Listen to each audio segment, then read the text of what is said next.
नमस्कार दोस्तों, आप सभी लोगों का स्वागत है इंडिया के एकमात्र ऐसे प्लेटफॉर्म चैनल पर जहां पर आपको यूपीएससी आईएएस की तैयारी हिंदी माध्यम में करवाई जा रही है। दोस्तों, उसी क्रम में आज हम आप लोगों के लिए लेकर के आए हैं एनसीईआरटी की ज्योग्राफी, जो कि हमारी 6th क्लास की चल रही थी, जिसका 7वां अध्याय है, जिसका नाम है हमारा देश भारत। और ये काफ़ी इम्पोर्टेंट है दोस्तों, और काफ़ी अच्छे से पढ़िएगा दोस्तों। और दोस्तों, वीडियो को स्टार्ट करने से पहले आप लोगों से रिक्वेस्ट है कि चैनल को ज़्यादा से ज़्यादा सब्सक्राइब करें, शेयर करें और लाइक करें। ओके दोस्तों, आज की वीडियो स्टार्ट करने से पहले आप लोगों से एक बात आवश्यक रूप से कहना चाहूँगा कि ज्योग्राफी जो होती है उसको रटने से बेहतर है कि आप उसे समझें। समझने के बाद आप उसका रिवीजन करेंगे तो आपके माइंड में एक बार में सेट हो जाएगी। रटने का प्रयास ना करें, इसलिए आप समझने का प्रयास ज़्यादा करिएगा। और पूरा प्रयास करूंगा आप लोगों को अच्छे तरीके से समझाने का। देखिए, आज का पहला प्रश्न स्क्रीन पर आप लोग देख पा रहे होंगे। और देखिए दोस्तों, वीडियो को शुरुआत से लेकर के अंत तक पूरा देखिएगा। देखिए, स्थल का वह भाग जो 3 तरफ से जल से घिरा होता है कहलाता है। खाड़ी कहलाता है, प्रायद्वीप कहलाता है, सागर कहलाता है, महासागर कहलाता है। तो दोस्तों, मैं आप लोगों को बता देता हूँ, स्थल का वह भाग जो 3 तरफ से जल से घिरा होता है वह प्रायद्वीप कहलाता है। क्या कहलाता है दोस्तों? प्रायद्वीप। और उसका लुक समझने के लिए मैंने यहाँ पर एक चित्र भी लगाया हुआ। देखिए 3 तरफ से यह आपके जल से घिरा हुआ है। श्रीलंका जो एक प्रायद्वीप ही है, जो आपके चारों तरफ से जल से घिरा हुआ भी है। ओके दोस्तों, प्रायद्वीप कुछ इस प्रकार का होता है जो 3 तरफ से जल से घिरा हुआ होता है। देखिए, एक तरफ, 2 तरफ और तीसरी तरफ, चौथी तरफ। तो ये स्थल भाग से जुड़ा हुआ है। ओके दोस्तों, आप देख भी पा रहे होंगे स्क्रीन पर। अब देखते हैं अपना अगला प्रश्न। देखिए दोस्तों, प्रश्न नंबर दूसरा, भारत के विस्तार के संदर्भ में निम्नलिखित कथनों पर विचार कीजिए। भारत के विस्तार के संबंध में प्रश्न पूछ रहा है कि उत्तर में यह हिमालय के ऊंचे शिखरों से घिरा हुआ है। पहले आप लोगों को दिशा का ज्ञान नहीं है तो मैं आप लोगों को बता देता हूँ थोड़ा सा, अगर आप लोग नहीं जानते हैं तो। देखिए, ये दिशा जो होती है आपकी पूरब होती है, और ये दिशा आपकी पश्चिम कहलाती है, और ऊपर वाली दिशा आपकी उत्तर होती है, और नीचे वाली दिशा आपकी दक्षिण कहलाती है। ओके दोस्तों, तो देखिए, उत्तर में यह हिमालय के ऊंचे शिखरों से घिरा हुआ है। अगर जस्ट आप इंडिया के मैप को यहाँ पर बनाने का प्रयास करेंगे तो इस प्रकार से यहाँ पर इंडिया का मैप भी आप लोग बना सकते हैं। तो उत्तर इस तरफ हमारा पूरा पूरा हिमालय वाला पोर्शन है, आप लोगों ने मैप में देखा भी होगा और मैं आपको दिखा भी दूंगा। तो उत्तर में हिमालय के ऊंचे ऊंचे शिखरों से घिरा हुआ है, जो कि बिल्कुल सही बात है दोस्तों। देखिए, भारत के पश्चिम में अरब सागर स्थित है। कौन सी दिशा में दोस्तों? इस दिशा में क्या स्थित है? अरब सागर स्थित है। और पूरब में यानी कि इस दिशा में बंगाल की खाड़ी है, जो बिल्कुल सही है दोस्तों। भारत के दक्षिण में अटलांटिक महासागर स्थित है। दोस्तों, ये पॉइंट बिल्कुल गलत दे रखा है। भारत के दक्षिण में अटलांटिक महासागर स्थित नहीं है। ओके दोस्तों, भारत के दक्षिण में अटलांटिक महासागर बिल्कुल स्थित नहीं है, क्योंकि भारत के दक्षिण दिशा में आपका हिंद महासागर स्थित है। कौन सा स्थित है दोस्तों? हिंद महासागर। तो यहाँ पर देखेंगे उपरोक्त में से कौन सा या कौन से कथन असत्य हैं? तो यहाँ पर आपका तीसरा कथन असत्य है। अब देखिए, इसकी महत्वपूर्ण जानकारी के लिए मैंने यहाँ पर कुछ दिया हुआ है। देखिए दोस्तों, ये मैंने मैप लगाया है। जस्ट भारत की उत्तर दिशा की बात कर रहा था। अगर मैंने उत्तर दिशा यहाँ है, और आपकी दक्षिण दिशा यहाँ है, और आपकी पूरब दिशा आपकी ये वाली है, और आपकी पश्चिम दिशा ये वाली है। ये मैंने दिशाएं इसलिए लिखी जिससे आप लोगों को समझने में आसानी रहे। तो देखिए, भारत की उत्तर दिशा पूरी आप देख पा रहे होंगे, हिमालय क्षेत्र है ये पूरा, आप लोग देख पा रहे हैं अच्छे से, काफ़ी विस्तृत क्षेत्र फैला हुआ है। ओके दोस्तों, और उसके बाद अगर बात करें भारत की पश्चिमी दिशा की, भारत की पश्चिमी दिशा में अरेबियन सी है, जिसे अरब सागर के नाम से जाना जाता है। ओके दोस्तों, और भारत की जो पूर्वी दिशा है उसमें बे ऑफ बंगाल यानी कि बंगाल की खाड़ी है, यही आप लोगों को बताया गया है। और भारत के यहाँ पर देखिए, ये श्रीलंका है आपका, और ये एक जल संधि के माध्यम से जुड़ा हुआ। और भारत का जो नीचे का हिस्सा है दोस्तों, ये जो आपका हिंद महासागर है, इसे दर्शाने के लिए साफ साफ मैंने एक चित्र का प्रयोग और किया है। देखिए दोस्तों, आप यहाँ पर देख सकते हैं, ये पूरे वर्ल्ड का मैप मैंने यहाँ पर लिया हुआ है। इसमें आप भारत को देखेंगे, देखिए हिमालय पर्वत ये रहा, इसमें हमारा भारत यहाँ पर है और श्रीलंका यहाँ पर है। जस्ट इसके नीचे जो आपको महासागर दिखाई दे रहा है वो हिंद महासागर दिखाई दे रहा है, जबकि अटलांटिक महासागर आपके अफ्रीका और दक्षिणी अमेरिका इन दोनों के बीच में है। ओके दोस्तों, भारत के जस्ट दक्षिणी हिस्से में हमारा हिंद महासागर स्थित है। उम्मीद है आप लोग अच्छे से इस चीज़ को समझ गए होंगे। आगे बढ़ते हैं अपने अगले प्रश्न की ओर। देखिए दोस्तों, प्रश्न नंबर तीसरा, भारत का क्षेत्रफल कितना है? 31.8 लाख वर्ग किलोमीटर, या 32.8 लाख वर्ग किलोमीटर, या 28.8 लाख वर्ग किलोमीटर, या 37.7 लाख वर्ग किलोमीटर? तो दोस्तों, आप लोगों को बता देता हूँ, हमारे भारत का जो क्षेत्रफल है वह आपका 32.8 लाख वर्ग किलोमीटर, यानी कि यहाँ पर आपको ऑप्शन दूसरा बिल्कुल सही है। आगे बढ़ते हैं अगले प्रश्न की ओर। देखिएगा प्रश्न नंबर 4वां, भारत के विस्तार के संबंध में निम्नलिखित में से कौन सा कथन असत्य है। यानी कि भारत के विस्तार के संबंध में एक कथन असत्य है, उस विषय में आपको पता लगाना है कौन सा कथन असत्य है। देखिए उत्तर में लद्दाख से लेकर दक्षिण में कन्याकुमारी तक इसका विस्तार लगभग 2900 किमी क्षेत्र में है। यानी कि जस्ट दोबारा से आप अगर भारत का नक्शा बनाना जानते हैं तो एक छोटा सा अगर आप भारत का नक्शा डिज़ाइन करेंगे तो कुछ इस प्रकार से आप लोग भारत के नक्शे को डिज़ाइन कर पाएंगे दोस्तों। तो आप लोग देखेंगे कि जस्ट इस दिशा में वो ऊपर की तरफ जो ऊपर वाला हिस्सा उत्तर वाला, यहाँ पर लद्दाख, यानी कि लद्दाख कहाँ पर है आपको ऊपर के हिस्से में, कश्मीर और लद्दाख यहाँ पर है, तो लद्दाख आपका यहाँ पर है स्थित। और उसको जस्ट उसके बाद अगर हम बात करें दक्षिण में कन्याकुमारी तक, यानी कि नीचे वाली दिशा जो है दक्षिण, यहाँ पर आपकी क्या है, कन्याकुमारी है। क्या है दोस्तों, कन्याकुमारी वाला क्षेत्र आपका यहाँ पर पड़ता है। इसका विस्तार इसने बताया 2900 किमी क्षेत्र में, जो कि दोस्तों सरासर बिल्कुल गलत बताया गया है, क्योंकि दोस्तों हमारे भारत का उत्तर से लेकर दक्षिण तक जो विस्तार है 3200 किलोमीटर क्षेत्र में है। कितने में है दोस्तों, 3200 किमी में है। ओके दोस्तों, यानी कि आपका पहला पॉइंट यहाँ पर बिल्कुल गलत दिया गया। दूसरे पॉइंट की बात करें, पूरब में अरुणाचल प्रदेश से लेकर पश्चिम में कच्छ तक, यानी कि पूरब में इस दिशा में हमारा अरुणाचल प्रदेश है, यानी कि यहाँ से लेकर के पश्चिम दिशा, ये पश्चिम दिशा है हमारी, यहाँ पर गुजरात में कच्छ का रेगिस्तान जो है, कच्छ तक इसका विस्तार लगभग 3200 किलोमीटर में। ये भी दोस्तों बिल्कुल गलत दिया गया, क्योंकि दोस्तों पूरब से लेकर के पश्चिम तक इसका विस्तार जो है वो 2900 किमी में है, यानी कि 2900 वर्ग किलोमीटर क्षेत्र में फैला हुआ है। ओके दोस्तों, उपरोक्त कथनों में से कौन से कथन असत्य हैं, तो दोस्तों यहाँ पर आपके दोनों ही कथन असत्य हैं, पहला भी और दूसरा भी है। देखिए दोस्तों, जस्ट यहाँ पर अगर मैं आपको डिज़ाइन कार्ड करके बताऊँ तो जस्ट आप यहाँ से चलेंगे और यहाँ तक आएंगे तो भारत का आपका पूरब से लेकर के पश्चिम तक जो क्षेत्रफल है वो आपका 2900 है। कितना है दोस्तों, 2900 वर्ग किलोमीटर कहलाता है।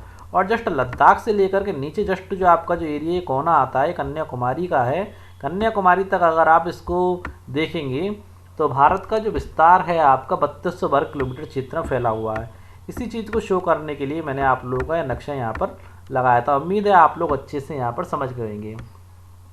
और देखिए दोस्तों, भारत में ऊंचे ऊंचे पर्वत हैं, महामरुस्थल भी हैं यहाँ पर, और उत्तरी मैदान है, असमान पठारी सतह भी है, तटीय भाग भी हैं और द्वीप समूह भी हैं, और जो विभिन्न स्थल रूपों की विभिन्नता को दर्शाते हैं। ओके दोस्तों, पिछले अध्याय में मैंने स्थल रूप पढ़ाए थे, आप उसकी वीडियो देख सकते हैं अगर आप लोगों को स्थल रूप की जानकारी नहीं है तो। देखिए दोस्तों, यहाँ पर क्या है कि जलवायु में भी अंतर दिखाई देता है, वनस्पतियों में भी अंतर दिखाई देता है, वन्य जीवों में भी अंतर दिखाई देता है, और दोस्तों उसके साथ साथ भाषा और संस्कृति में भी बहुत भिन्नताएं पाई जाती हैं हमारे भारत में। और दोस्तों इतनी सारी भिन्नताएं होने के बाद भी हमारे देश भारत में एकता है, जिन्हें हमारी परंपराओं में देखा जा सकता है। अब कोई ये कहे कि भारत में एकता तो है ही नहीं, काफ़ी विवाद है हिंदू मुस्लिम सिख ईसाई के, तो ऐसा नहीं है दोस्तों। जो हमारी परंपराएं हैं उनमें आप लोग अच्छे से देख सकते हैं कि परंपरा में किस प्रकार एकता है। आगे बढ़ते हैं अगले प्रश्न की ओर। तो देखिएगा दोस्तों, देखिए प्रश्न नंबर 5वां, भारत में कर्क रेखा के विस्तार के संबंध में निम्नलिखित में से कौन सा कथन असत्य है। तो पहले दोस्तों पिछली वीडियोस में मैं आप लोगों को बता चुका, कर्क रेखा का जो विस्तार है 23.5 डिग्री उत्तरी अक्षांश में है। ये बात आप लोग जानते भी होंगे, और नहीं जानते तो अब जान लीजिए। देखिए कर्क रेखा जिसका मान क्या है 23.5 डिग्री उत्तरी अक्षांश है, वह भारत के मध्य से होकर के गुजरती है। दोस्तों ये बात बिल्कुल सही है। देखिए जिसमें भारत के 8 राज्यों, जिनमें आपके मिजोरम और त्रिपुरा और पश्चिम बंगाल, झारखंड, छत्तीसगढ़, मध्य प्रदेश, राजस्थान और गुजरात से होकर के गुजरती है। बिल्कुल एब्सोल्यूट बात है दोस्तों, बिल्कुल करेक्ट बात है। भारत के ये वो 8 राज्य हैं जिनसे होकर के हमारी कर्क रेखा गुजरती है। और देखिए कर्क रेखा का भारत में सर्वाधिक विस्तार त्रिपुरा में और न्यूनतम विस्तार मध्य प्रदेश में। यहाँ पर दोस्तों आपका तीसरा पॉइंट ही असत्य है, क्योंकि कर्क रेखा भारत में सर्वाधिक विस्तार जो है वो आपका एमपी यानी कि मध्य प्रदेश में है, ना कि त्रिपुरा में। ओके दोस्तों, ये पॉइंट यहाँ पर गलत दे रखा है। और देखिए न्यूनतम विस्तार आपका एमपी में ना होकर के त्रिपुरा में, न्यूनतम विस्तार आपका कर्क रेखा का है त्रिपुरा राज्य में, और जो अधिकतम विस्तार है वह आपका है मध्य प्रदेश राज्य में। उम्मीद है आप लोग समझ गए होंगे। देखिए यहाँ पर मैंने चित्र भी लगाया है। देखिए कर्क रेखा आपकी कर्क रेखा को दर्शाने के लिए ये देखिए भूमध्य रेखा है जो 0 डिग्री सेंटीग्रेड पर आपकी बनाई गई है। और ये देखिए 23.5 डिग्री कर्क रेखा है। कौन सी रेखा है दोस्तों, 23.5 डिग्री कर्क रेखा आपकी है।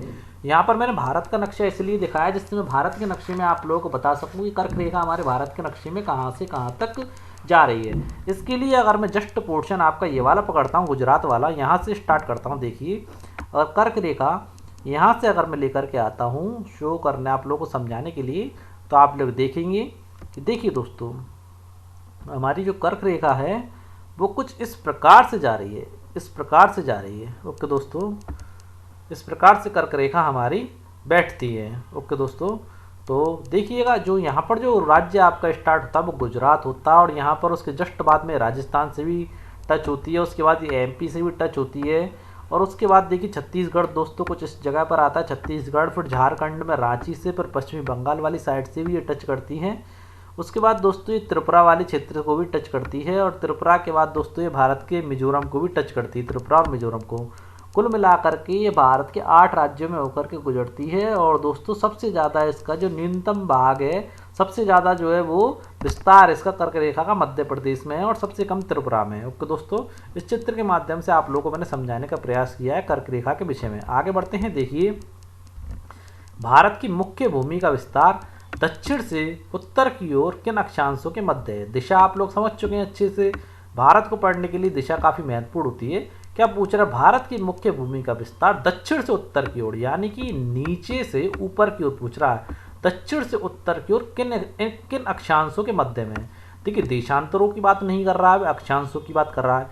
मैं आप लोगों को एक बार फिर से हल्का सा हिंट दे देता हूँ।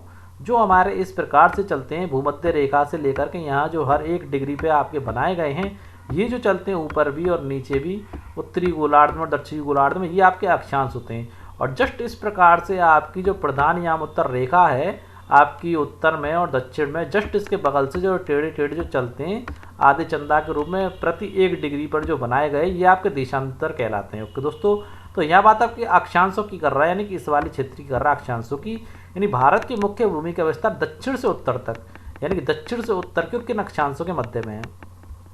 8 डिग्री 4 मिनट उत्तर से 37 डिग्री 6 मिनट उत्तर में, या फिर देखिए 7 डिग्री 2 मिनट उत्तर से लेकर के 35 डिग्री 6 मिनट उत्तर के मध्य में, या फिर 8 डिग्री 6 मिनट उत्तर से लेकर के 37 डिग्री 5 मिनट उत्तर में, या फिर 8 डिग्री 2 मिनट उत्तर से लेकर के 36 डिग्री 6 मिनट उत्तरी अक्षांशों के बीच में स्थित है आपका भारत। तो देखिए, इस प्रश्न का सही उत्तर मैं आप लोगों को पहले बता देता हूँ। देखिए, इस प्रश्न का सही उत्तर है, हमारे भारत का अक्षांशीय विस्तार जो है 8 डिग्री 4 मिनट उत्तरी अक्षांश से लेकर 37 डिग्री 6 मिनट उत्तरी अक्षांश के बीच में है दोस्तों। ओके दोस्तों, अब देखिए इन दोनों प्रश्नों को मैप पर भी आप लोगों को समझाऊंगा, उससे पहले दोनों प्रश्नों को सॉल्व कर लेते हैं, आंसर जान लेते हैं पहले। देखिए, भारत की मुख्य भूमि, भारत की मुख्य भूमि का विस्तार पश्चिम से लेकर के पूर्व, पश्चिम से लेकर पूर्व, जो पूर्व में दिशा है, पूर्व दिशा तक किन देशांतरों के मध्य स्थित है। यानी कि मैंने बताया ना कि ये जो होते हैं अक्षांश और ये होते हैं देशांतर। यानी कि यहाँ अगर मैं दोबारा इसके बनाऊँ, ये प्रधान याम उत्तर रेखा हो गई, प्रधान याम उत्तर रेखा के जस्ट बगल में प्रति 1 डिग्री पर आपके बनाए गए हैं। कुल मिलाकर के ये 90 यहाँ पर होते हैं, और कुल यहाँ पर 90 होते हैं। तो टोटली जो आपकी देशांतरी रेखाएं हैं वो टोटली 180 होती हैं। ओके दोस्तों, इसी संदर्भ में पूछ रहा है कि पश्चिम से लेकर के, क्योंकि हमारा जो अर्थ जो ग्लोब है, अगर इसको हम यूँ करके रखते हैं, तो ये चीज़ मैं अपनी पिछली वीडियोस में आपको बता चुका हूँ, हमारा अर्थ जो है पश्चिम से पूरब की ओर घूमता है। तो इसी संदर्भ में पूछ रहा है कि पश्चिम से पूरब तक किन देशांतरों के मध्य में भारत का विस्तार है। देखिए, 68 डिग्री 4 मिनट पूरब से लेकर के 97 डिग्री 26 मिनट पूरब की ओर, या 68 डिग्री 7 मिनट पूरब से लेकर के 97 डिग्री 25 मिनट पूरब की ओर, या 98 डिग्री और 6 मिनट पूरब से लेकर के 68 डिग्री 5 मिनट पूरब की ओर, या 62 डिग्री से लेकर के 2 मिनट पूरब की ओर, या 36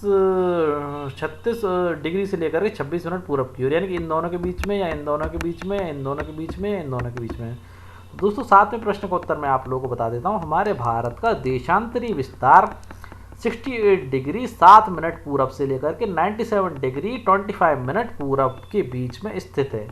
ओके दोस्तों, यानी कि आपका ऑप्शन यहाँ पर दूसरा बिल्कुल सही हुआ। अब देखिए मैप में और इस चीज़ को अच्छे से समझ लीजिएगा। देखिए, ये जो आपके अक्षांशीय स्थिति है आपकी पूरे वर्ल्ड की, और ये जो है आपकी देशांतरीय स्थिति है जो मैं आपको काट के बता रहा था।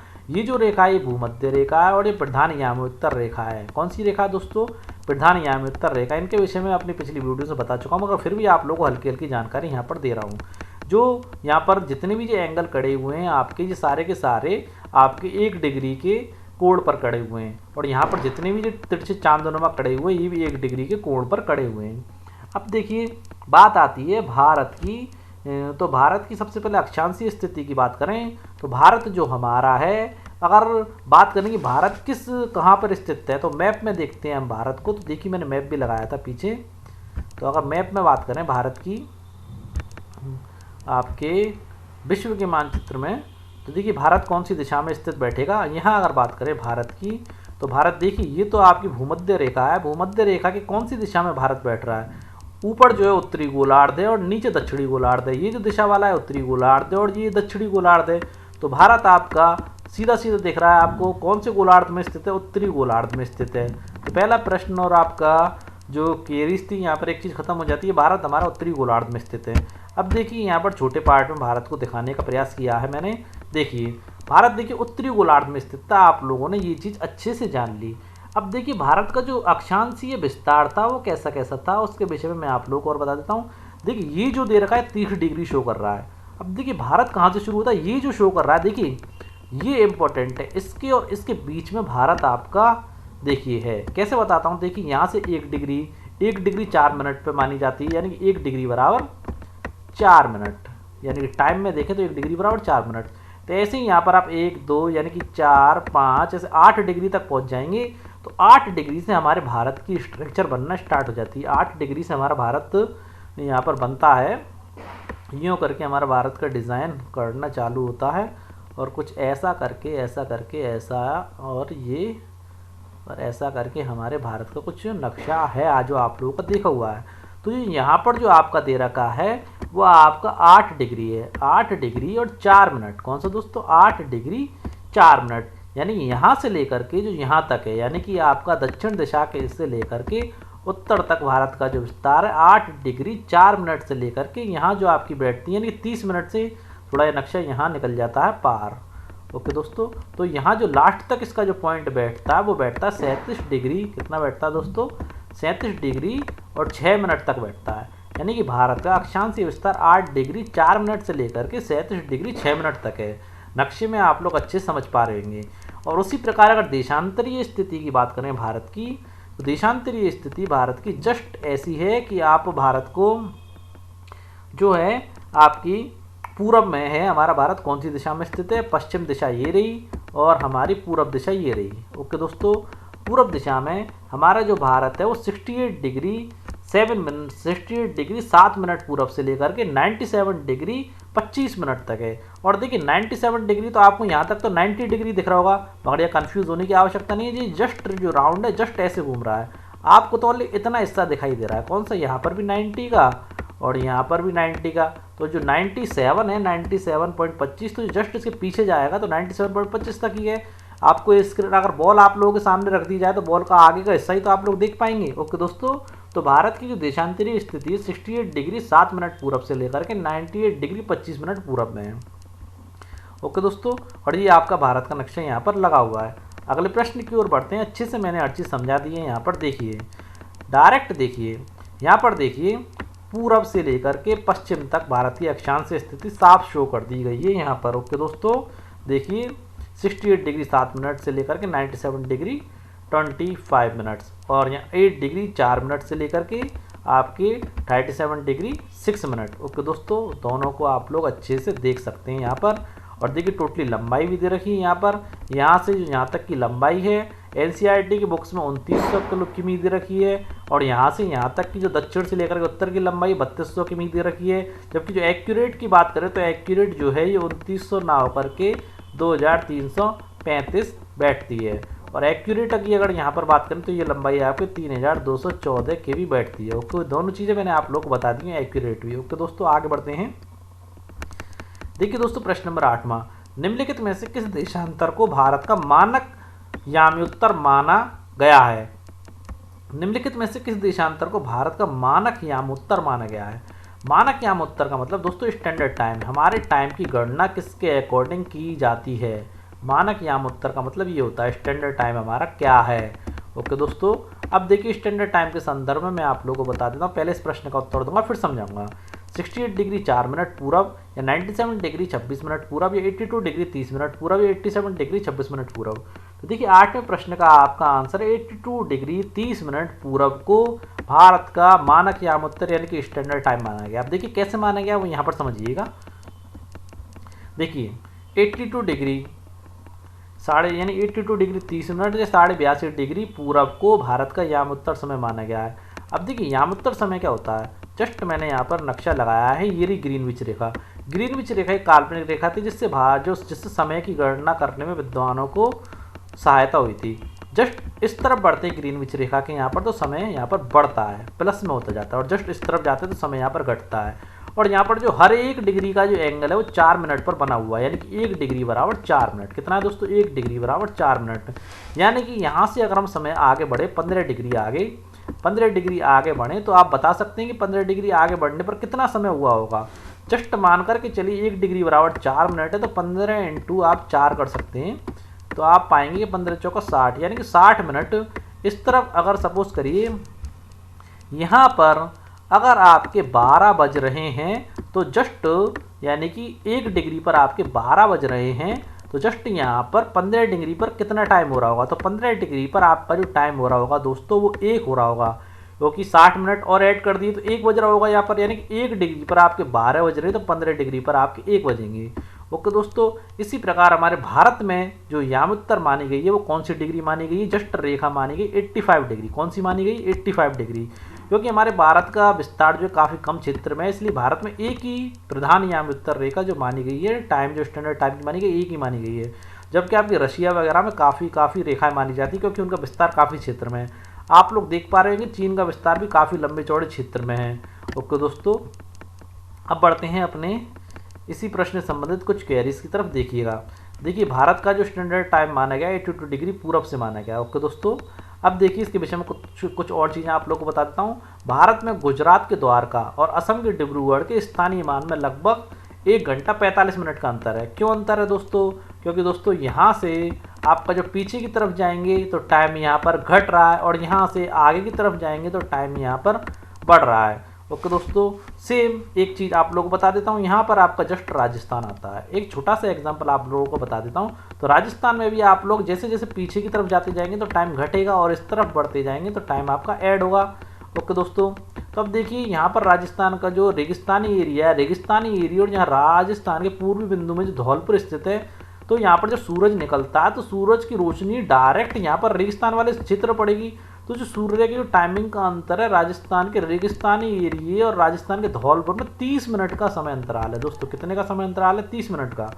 उसी प्रकार दोस्तों राजस्थान के गुजरात के द्वारका और असम के डिब्रूगढ़ के स्थानीय मान में लगभग 45 मिनट का समय अंतराल है। ओके दोस्तों, यानी कि यहाँ पर सूरज की रोशनी 35 मिनट यानी कि 30 मिनट बाद पड़ती है धौलपुर में। तो दोस्तों सूरज की रोशनी 30 मिनट बाद पड़ती है, तो यहाँ पर रात भी 30 मिनट बाद ही होती है। ओके दोस्तों, अब देखिए भारत ग्रीनविच के पूरब में यानी कि 82 डिग्री 30 मिनट पूरब में स्थित है, और यहाँ का समय ग्रीनविच समय रेखा से 5 घंटे 30 मिनट आगे, 5 घंटे 30 मिनट आगे।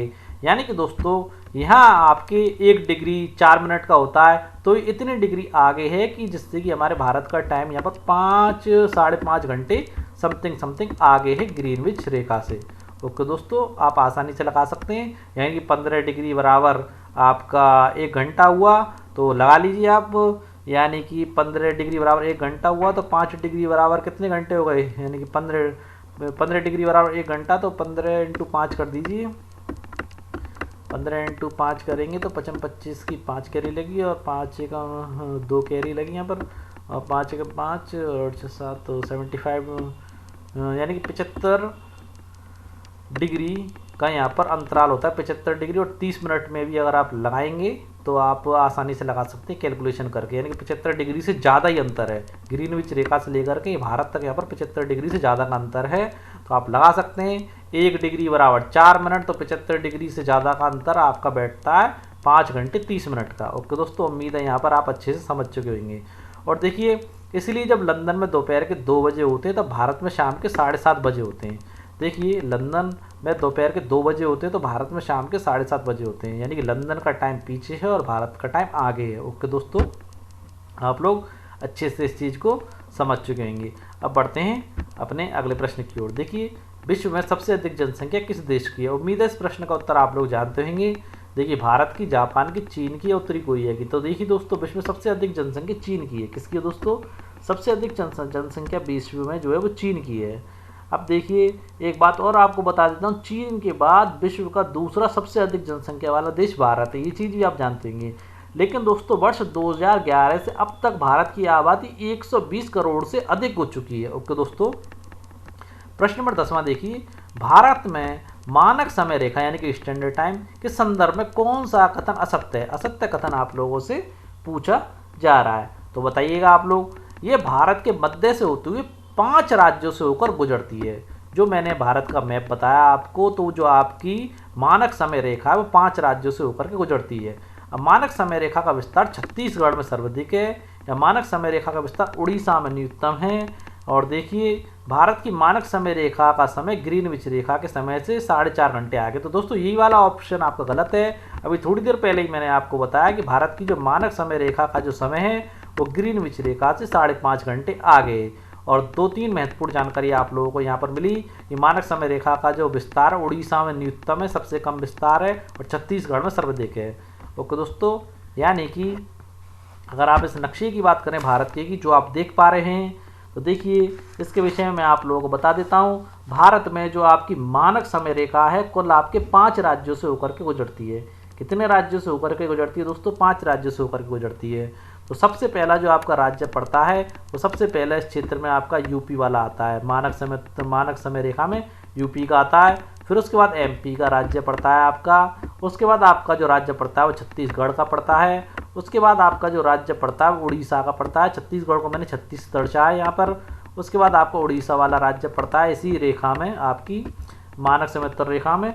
और उसके बाद दूसरा आपका आंध्र प्रदेश वाला राज्य पड़ता है। और दोस्तों इसी के साथ साथ मैंने आपको ये चीज़ बता दी है कि उड़ीसा में जो है जो इसका विस्तार जो है मानक रेखा का, स्टैंडर्ड टाइम रेखा का न्यूनतम है, यानी कि सबसे कम है। और सबसे ज़्यादा आपकी जो मानक समय रेखा है उसका विस्तार छत्तीसगढ़ में सर्वाधिक है। सबसे ज़्यादा किसमें? सर्वाधिक आपका छत्तीसगढ़ में। ओके दोस्तों, इसके साथ ही मैं आपको सारी सूचनाएं देता चल रहा हूं, इसीलिए वीडियो थोड़ी सी लॉन्ग हो सकती है। मगर कोई कंटेंट हम पढ़ रहे हैं तो उसको एक बार ही अच्छे से पढ़ लेते हैं। ऐसा नहीं है कि उस कंटेंट को बार बार एक ही कंटेंट पढ़ते रहे। यह सारी जानकारी मैं आपको देने का प्रयास कर रहा हूँ। ओके दोस्तों, आगे बढ़ते हैं अपनी अगले प्रश्न की ओर। देखिए भारत किस देश के साथ अपनी स्थलीय सीमा नहीं बनाता? पाकिस्तान अफगानिस्तान के साथ, नेपाल भूटान म्यांमार के साथ, चीन बांग्लादेश के साथ, या उत्तरी कोरिया के साथ? दोस्तों मैं आप लोगों को बता देता हूँ, भारत जो है हमारा टोटली 7 देशों के साथ अपनी स्थलीय सीमा बनाता है। कितने देशों के साथ बनाता है दोस्तों? 7 देशों के साथ स्थलीय सीमा बनाता है। परंतु दोस्तों उत्तरी कोरिया के साथ वह अपनी स्थलीय सीमा बिल्कुल नहीं बनाता। ओके दोस्तों, इस प्रश्न से संबंधित महत्वपूर्ण जानकारी नेक्स्ट पेज पर आप लोगों को और दूंगा। जब तक नेक्स्ट प्रश्न देखिए। देखिए निम्नलिखित में से कौन सी संधि भारत को श्रीलंका से अलग करती है? एक संधि होती है दोस्तों, अगर भारत के नक्शे को आप लोगों ने देखा होगा, छोटा सा मैं यहाँ पर बनाने का प्रयास करता हूँ, तो यहाँ पर एक रास्ता है, उसके बाद यहाँ पर आपका श्रीलंका लटका हुआ है। तो ये क्षेत्र है जो भारत और श्रीलंका को जोड़ता है, ये क्या कहलाता है? जल संधि कहलाती है। जल संधि कौन सी जल संधि है जो भारत और श्रीलंका को जोड़ती है? पाक जल संधि, बेरिंग जल संधि, तप्तड़ जल संधि, या ला पेरोज जल संधि? तो आप लोगों को बता देता हूँ दोस्तों, उस जल संधि का नाम है पाक जल संधि। कौन सी जल संधि? पाक जल संधि। और बाकी की जो जल संधियाँ हैं कहाँ पर है, इसके विषय में भी नेक्स्ट पेज पर आपको जानकारी दूंगा। देखिए निम्नलिखित में से भारत के दक्षिण में स्थित कौन से 2 द्वीप हमारे पड़ोसी हैं? तो देखिए दोस्तों, निकोबार द्वीप समूह, या श्रीलंका, या मालदीव, या आपका विकल्प दूसरा व तीसरा? तो देखिए भारत के दक्षिण में जो 2 द्वीप समूह स्थित हैं जो हमारे पड़ोसी देश हैं दोस्तों, एक तो है आपका श्रीलंका और आपका दूसरा मालदीव, यानी कि आपका चौथा विकल्प यहाँ पर सही है। अब इन तीनों प्रश्नों से संबंधित महत्वपूर्ण जानकारी आप लोग को दे देता हूँ। देखिए उसने कहा भारत के दक्षिण में स्थित, तो दक्षिण दिशा ये रही। भारत के दक्षिण में देखिए 2 मालदीव देश हैं, एक तो हमारा श्रीलंका हो गया पहले नंबर का देश, और दूसरे नंबर का आपका मालदीव। ओके दोस्तों, ये आपके द्वीपीय देश हैं। उसके बाद ये जो है पाक जल संधि है जो भारत श्रीलंका को जोड़ती है।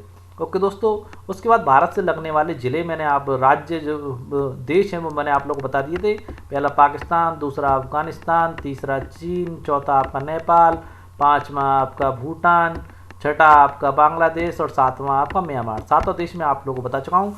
उसके साथ ही दोस्तों यहीं पर मैं कुछ महत्वपूर्ण जानकारी एनसीईआरटी से एक्स्ट्रा आप लोगों को देने का प्रयास करूंगा, जिससे आप लोगों को 1% भी इसके संदर्भ में कन्फ्यूजन ना रहे। देखिए सबसे पहली बात मैं बता देता हूँ, भारत के साथ सबसे ज़्यादा स्थलीय सीमा बनाने वाला जो देश है वो आपका बांग्लादेश है। कितनी लंबी स्थलीय सीमा बनाता है वो मैं यहाँ पर लिख देता हूँ, जिससे आप लोगों को जरा भी कंफ्यूजन ना हो। 4096 किलोमीटर क्षेत्र की लंबी, सबसे लंबी जो स्थलीय सीमा बनाता है भारत के साथ आपका बांग्लादेश। उसके बाद दूसरे नंबर पर दोस्तों हमारा कौन सा आता है? सेकंड नंबर पर हमारा चीन आता है, जो हमारे भारत के साथ 3488 किलोमीटर लंबी स्थलीय सीमा का निर्माण करता है। ओके दोस्तों, और तीसरे नंबर पर हमारा आता है पाकिस्तान।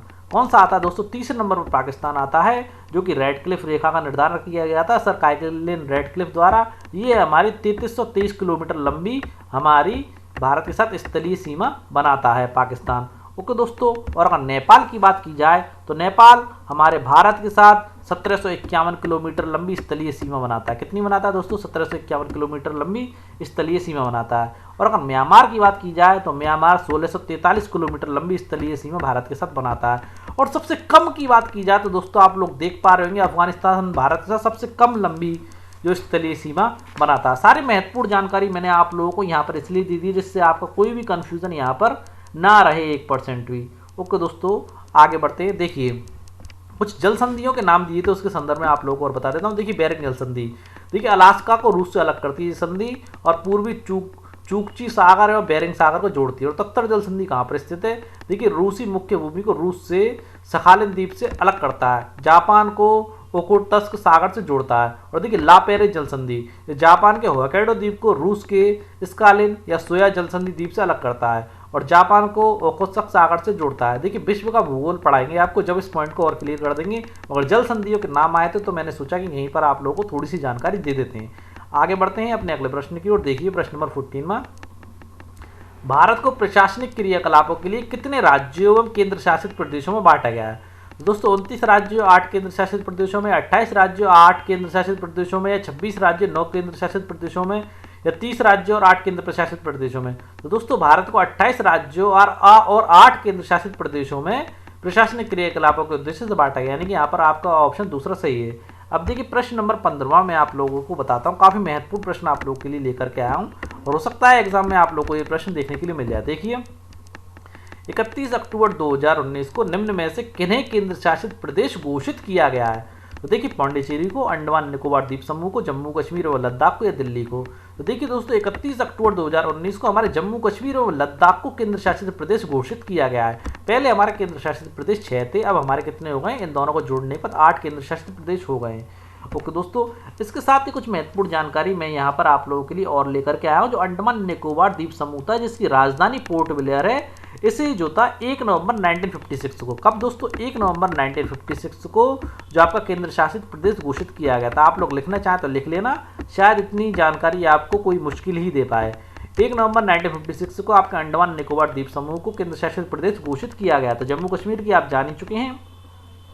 अगर बात की जाए दिल्ली की, तो दिल्ली को 9 मई आपकी जो 9 मई थी 1905 को आपको ये केंद्र शासित प्रदेश घोषित किया गया था। ओके दोस्तों, और अगर बात की जाए आपके लद्दाख की, तो लद्दाख को भी आपको जो है लेह, और जो लद्दाख की राजधानी लेह है, और जम्मू कश्मीर की राजधानी श्रीनगर ग्रीष्मकाल में रहती है, और जम्मू जो शीतकाल में रहती है। जो 31 अक्टूबर 2015 को से केंद्र शासित प्रदेश घोषित किया गया था। ओके दोस्तों, सारी महत्वपूर्ण चीज़ें मैंने यहाँ पर बता दी हैं आप लोगों को। आगे बढ़ते हैं अगले प्रश्न की ओर। देखिए हिमालय पर्वत को 3 मुख्य समांतर श्रृंखलाओं में बांटा जाता है। उत्तर से दक्षिण की ओर इसका सही क्रम बताएं, यानी कि उत्तर दिशा ये रही, यहाँ से लेकर के नीचे की ओर उसका सही क्रम बताना है। बृहद हिमालय, मध्य हिमालय, शिवालिक हिमालय, शिवालिक हिमालय, मध्य हिमालय, बृहद हिमालय, मध्य हिमालय, बृहद हिमालय, शिवालिक हिमालय। ऊपर वर्णित सभी गलत हैं दोस्तों। हिमालय का जो सही क्रम है सबसे पहले हमारा पड़ता है बृहद हिमालय। सबसे पहले नंबर पर कौन सा आता है? बृहद हिमालय। उसके बाद दोस्तों हमारा आता है मध्य हिमालय। कौन सा आता है? मध्य हिमालय। तीसरे नंबर पर आता है शिवालिक हिमालय। ओके दोस्तों, और इससे संबंधित महत्वपूर्ण सूचना नेक्स्ट पेज पर मैं आप लोगों को देने वाला हूँ। जब तक आप अगला प्रश्न देखिए। प्रश्न नंबर 17, विश्व का सबसे ऊंचा शिखर एवरेस्ट पर्वत किस हिमालय पर स्थित है? बड़ा महत्वपूर्ण प्रश्न है दोस्तों, किस तरीके से उसने प्रश्न को घुमाया देखिएगा। विश्व का सबसे ऊंचा शिखर एवरेस्ट पर्वत किस हिमालय पर स्थित है? बृहद हिमालय पर, मध्य हिमालय पर, शिवालिक हिमालय पर, उपरोक्त सभी पर। दोस्तों मैं आप लोगों को बता देता हूँ, विश्व का सबसे ऊंचा शिखर जो एवरेस्ट पर्वत है वो हमारे बृहद हिमालय पर स्थित है। कहाँ पर स्थित है दोस्तों? बृहद हिमालय पर ये स्थित है। ओके दोस्तों, देखिएगा। देखिए दोस्तों, हिमालय का मतलब क्या होता है, अगर हिम प्लस आल्य का संधि विच्छेद करेंगे तो उसका अर्थ निकल के आता है बर्फ का घर, और हिमालय में पूरी बर्फ ही बर्फ है, आप लोग जानते हैं। देखिए वृद्ध हिमालय, सबसे उत्तर में हिमालय को वृद्ध हिमालय हिमाद्री भी कहा जाता है। क्या कहा जाता है? हिमाद्री। और इसी श्रृंखला में विश्व का सबसे ऊंचा शिखर एवरेस्ट पर्वत भी स्थित है, जो मैं आप लोगों को बता चुका। और देखिए मध्य हिमालय, मध्य हिमालय जो है हिमाद्री के दक्षिण में स्थित है, यानी वृद्ध हिमालय के दक्षिण में स्थित है। इसे हिमाचल भी कहा जाता है दोस्तों। क्या कहा जाता है? हिमाचल। और देखिए शिवालिक क्या है? ये सबसे दक्षिण में स्थित पर्वत श्रृंखला है जो शिवालिक कहलाती है। ओके दोस्तों, देखिए आगे। देखिए दोस्तों प्रश्न नंबर 18वां, देखिए नदियों द्वारा लाई गई बहुत महीन मिट्टी जो नदी बेसिन में निक्षेपित कर दी जाती है क्या कहलाती है? बड़ा इंपॉर्टेंट प्रश्न। मृदा अपरदन कहलाती है, मृदा क्षरण कहलाती है, जलोढ़ निक्षेप कहलाती है, निम्नलिखित में से कोई नहीं। दोस्तों इसका सीधा सा उत्तर है आपका ऑप्शन तीसरा, यानी जलोढ़ निक्षेप कहलाती है। यानी कि नदियों द्वारा जो बिल्कुल महीन मिट्टी लाई जाती है, उससे जो मृदा का निर्माण किया जाता है या मैदानों का निर्माण किया जाता है, जो नदी बेसिन में निक्षेपित यानी कि भर दिया जाता है उन क्षेत्रों को मृदा से, और उसका इस बिल्कुल समतल मैदान बना दिया जाता है नदियों द्वारा लाई गई मृदा से, तो वो सबसे अधिक उपजाऊ भूमि होती है। वो मिट्टी जो होती है आपकी क्या कहलाती है? वो आपकी कहलाती है जलोढ़ निक्षेप। क्या कहलाती है? जलोढ़ निक्षेप। प्रश्न नंबर 19वां देखिएगा, भारत का उत्तरी मैदान निम्नलिखित में से किस नदी द्वारा लाई गई जलोढ़ निक्षेप से निर्मित है? गंगा से, ब्रह्मपुत्र से? नहीं, प्रश्न देखिए, प्रश्न कह रहा नहीं हुआ है। भारत का उत्तरी मैदान निम्नलिखित में से किस नदी द्वारा लाई गई जलोढ़ निक्षेप से निर्मित नहीं हुआ है? दोस्तों गंगा द्वारा लाई गई जलोढ़ निक्षेप से तो निर्मित हुआ ही है, यमुना से भी और ब्रह्मपुत्र से भी। जबकि यहाँ पर जो दी गई नील नदी है भारत के बाहर की है, तो इसी नदी से भारत में कोई भी मैदान का निर्माण नहीं हुआ है। ओके दोस्तों, देखिएगा। देखिए प्रश्न नंबर 20, भारत के किस भाग में शुष्क, गर्म और रेतीला मरुस्थल स्थित है? देखिए पश्चिम में, उत्तर में, दक्षिण में या पूर्व में? तो देखिए दोस्तों बीच में प्रश्न का उत्तर मैं आप लोगों को बता देता हूं। भारत के पश्चिम में हमारा रेतीला मरुस्थल स्थित है, जिसे महामरुस्थल के नाम से भी जाना जाता है। ओके दोस्तों, मैंने आगे मैप लगाया, उसमें मैं आप लोगों को दिखाऊंगा।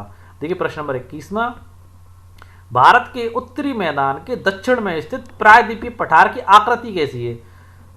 चतुर्भुजाकार, विषमकोणीय चतुर्भुज? तो देखिए दोस्तों विषमकोणीय चतुर्भुज आकृति तो आपके राजस्थान की है, और देखिए या फिर त्रिभुजाकार या निम्न में से कोई नहीं। तो देखिए जो भारत का जो उत्तरी मैदान है उसके दक्षिण में स्थित प्रायद्वीपीय पठार की आकृति आपकी त्रिभुजाकार है। कैसी आकृति दोस्तों? त्रिभुजाकार है। यहाँ देखिएगा दोस्तों, देखिए जो पठार की आकृति त्रिभुजाकार है। कौन से वाले पठार की आकृति की बात कर रहा है? देखिए कौन से? भारत के उत्तरी मैदान के दक्षिण में स्थित प्रायद्वीपीय पठार। तो देखिए दोस्तों प्रायद्वीपीय पठार की आकृति त्रिभुजाकार है। आप लोग अच्छे से देख पा रहे होंगे, पूरी की पूरी आकृति त्रिभुजाकार ही आपको नजर आ रही है। देखिए पूरा ट्रायंगल सा जस्ट बन रहा है अगर आप अच्छे से देखेंगे तो। ओके दोस्तों, और देखिए पठार जो पीले रंग से दिखाया गया है वो पठार है। ओके दोस्तों, अब देखिए और बात करें तो महामरुस्थल आपके भारत के पश्चिमी दिशा में स्थित है। कौन सी दिशा में स्थित है? भारत के पश्चिमी दिशा में। और हिमाचल पर्वत आपका ये रहा। और देखिए सिंधु की सहायक नदी है यहाँ पर, ये रही, झेलम हुई, चिनाब हुई, रावी हुई और सतलुज हुई। ओके दोस्तों, इस मैप से मैं आपको और भी बहुत सारी चीज़ें बताऊँगा, मगर उससे पहले मैं आपके प्रश्न को देख लेता हूँ। प्रश्न के अकॉर्डिंग क्या बताना है? शुष्क मरुस्थल मैंने आपको बताई दिया, त्रिभुजाकार मैंने प्रायद्वीपीय पठार बताई दिया। अब आगे देखते हैं, आगे प्रश्न के बाद फिर बताता हूँ। देखिए प्रश्न नंबर 22वां, भारत में स्थित विश्व का सबसे पुरानी पर्वत श्रृंखला है विंध्य और सतपुड़ा की पर्वत श्रृंखला, या अरावली पर्वत श्रृंखला, या आपकी हिमाचल पर्वत श्रृंखला, या निम्न में से कोई नहीं? तो दोस्तों विश्व की सबसे पुरानी पर्वत श्रृंखला आपकी अरावली पर्वत श्रृंखला है दोस्तों। और देखिए दोस्तों अरावली पर्वत श्रृंखला दिल्ली के रायसीना हिल्स से प्रारंभ होकर गुजरात के पालनपुर तक जाती है। कहाँ तक जाती है? दिल्ली की रायसीना हिल्स दोस्तों, जहाँ राष्ट्रपति भवन स्थित है, वहाँ से लेकर के ये गुजरात के पालनपुर तक जाती है। और इसकी जो लंबाई मानी जाती है दोस्तों 692 किमी तक इसकी लंबाई फैली हुई है। और उसका सबसे अधिक विस्तार दोस्तों वो राजस्थान में। ओके दोस्तों, प्रश्न नंबर 23वां देखते हैं। देखिए विंध्य और सतपुड़ा श्रृंखलाओं से होकर बहने वाली उन नदियों के नाम बताएं जो अरब सागर में गिरती हैं। नर्मदा, तापी, महानदी, कृष्णा, गोदावरी, यमुना, गंगा। तो देखिए दोस्तों विंध्य और सतपुड़ा श्रृंखला से होकर बहने वाली नदियां आपकी नर्मदा और तापी हैं जो अरब सागर में गिरती हैं। देखिएगा, देखिए अरब सागर आपका ये रहा, और कौन सी नदी यहाँ पर गिर रही हैं? देखिए आपकी, देखिए ये जो नदी आपकी जस्ट आ रही है ये तापी है। कौन सी नदी है दोस्तों? तापी है। कहाँ गिर रही है दोस्तों? अरब सागर में गिर रही है। और देखिए ये जो नदी आपकी सेकंड नदी आप देख पा रहे होंगे, ये जो नदी आपकी आ रही है ये नदी नर्मदा है। कहाँ गिर रही है? अरब सागर में गिर रही है। और देखिए कौन से क्षेत्र से निकल के आ रही है? विंध्य और सतपुड़ा, विंध्य और सतपुड़ा पठारी क्षेत्र से निकल करके नदियां आ रही हैं। ओके दोस्तों, आगे प्रश्न देखते हैं। देखिए, भारत में स्थित प्रवाल द्वीप निम्नलिखित में से कौन सा है? प्रवाल द्वीप कौन सा? अंडमान द्वीप समूह, निकोबार द्वीप समूह और देखिए लक्षद्वीप द्वीप समूह, या निम्नलिखित में से कोई भी नहीं। तो देखिए दोस्तों, 24वें प्रश्न का उत्तर मैं आप लोगों को दे देता हूँ। भारत में जो प्रवाल द्वीप स्थित है वह आपका लक्षद्वीप है। कौन सा दोस्तों? लक्षद्वीप। अब दोस्तों प्रवाल क्या होता है? प्रवाल के विषय में आप लोगों को जानकारी देना चाहता हूँ दोस्तों। प्रवाल क्या होता है? छोटे समुद्री जंतु होते हैं, छोटे समुद्री जंतु होते हैं, ऐसे कंकाल होते हैं, जब वो मर जाते हैं तो उनको खोखले यानी कवर होते हैं, कछुए के ऊपर जैसे कवर चढ़े रहते हैं वैसे ही कवर उन जंतुओं के ऊपर चढ़े रहते हैं।